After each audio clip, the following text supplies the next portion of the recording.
Hello, my name is Benjamin Hart. I'm an American attorney and the managing director of Integrity Legal here in Bangkok, Thailand. As the title of this video suggests, as does the thumbnail, we're talking about border issues. Unfortunately, this whole Thai-Khmer border issue, in my opinion, is mushroomed out into something that really didn't need to be as big a deal as it has proven to be, in the sense that it's just been unfortunate the way these things have played out. And then on top of it, it's been sort of sensationalized and somewhat politicized.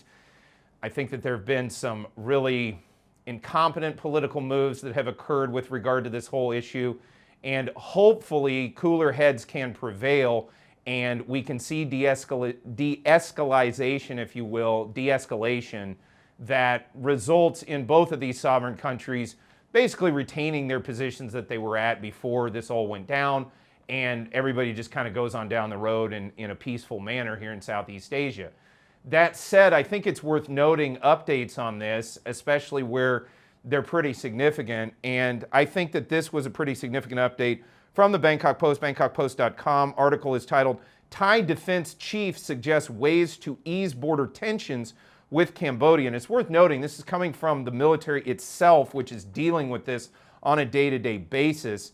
And as I've talked about in some other videos, I get into deeper analysis into all of these issues, especially as they pertain to expats and as they pertain to living in Thailand, etc., in our paid news service. For those who are interested in that, you can go to media@integrity-legal.com and you can get information on how to get on the mailing list for the paid news service. Also, while I'm talking about this, it's worth pointing out, we've gone ahead, my better half and I have set up a restaurant in downtown Bangkok for folks who are interested in all-day breakfast and American diner-style food. Pancake Palace is the name of the place. We have all of that kind of food down there, as discussed, all-day breakfast, including pancakes, and we've got hamburgers, cheeseburgers, buffalo wings, chili bowls, pork chops, all the good old-fashioned kind of American diner-style food that you know and love from the States. We've got it here in downtown Bangkok. Link in the description below on how to get there.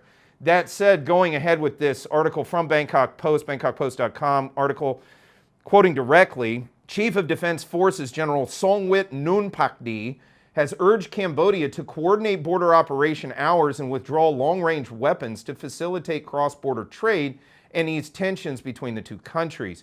He has called for a reduction in military presence along the Thai-Cambodian border and proposed the withdrawal of long-range weaponry to levels consistent with those in 2024. He reiterated that Thailand has never closed its border checkpoints, but merely regulated their operating hours. Quoting further, he said Thailand's position remains steadfast on the following principles: preservation of national sovereignty, which has been consistently upheld in accordance with Thailand's operational maps, and continued bilateral dialogue through established mechanisms, including the Regional Border Committee, the Joint Boundary Commission, and the General Border Committee. So there are already these, I think that's worth pointing out. I don't think that's really quite understood in the sort of ether of the English-speaking internet and the English-speaking press out there. They've already got mechanisms where these two sides are talking, and frankly, they're positive. They have positive outcomes. It's productive, let's put it that way. Quoting further, the desired outcome of these discussions, General Songwit said, is to de-escalate military confrontations along the border. And I've been talking about that for a while. These guys that are out there on the frontier, if you will, don't have any desire to escalate this further. It appears to me, it looks to me like it's a desire to, hey, let's just calm everything down and, you know, détente, de-escalation, whatever you want to call it, let's simmer the tensions down so we can all get on with our lives effectively. Quoting further, in particular, he called for a return to pre-existing force levels and the removal of long-range weapons, emphasizing that military presence should be proportionate and limited to ensure the safety of civilians in both countries. As a civilian in one of the countries, I'd appreciate that as well.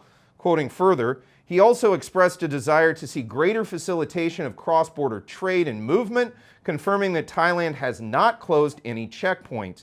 He clarified that Thailand currently operates its border crossing from 8 a.m. to 4 p.m., whereas Cambodia has opted to close many of its border points. As such, he proposed that both nations agree to standardize checkpoint operating hours from 8 a.m. to 6 p.m. to allow smoother traffic and mobility across the border. Yeah, that would be great. I would love to see all of that.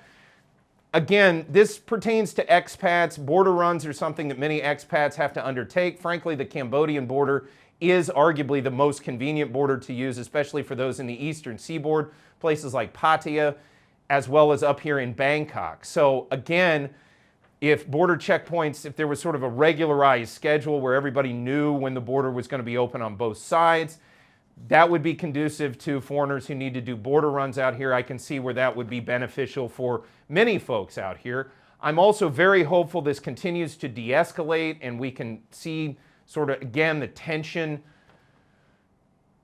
dissolved, if you will, or slowly dissolved to where we get to a point where we don't have these problems arising in that sector. And I think everybody would agree that that would be a good thing, and we just get back to sort of a status quo ante situation as noted in the article where, you know, we just all go back to what we were doing, you know, call it a year ago and move on with our lives. You know, I've had my own questions about how this all arose, and I'm not really going to get into the analysis of that.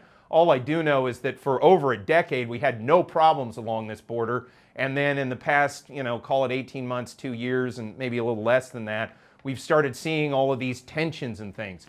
Again, my true and sincere hope is that this de-escalates, and I hope that not only for peace in the region, but also because there are practical implications for the expat community here in Thailand, most notably with the convenience associated with being able to do a border run, especially for those in Bangkok and Pattaya here in the Kingdom of Thailand.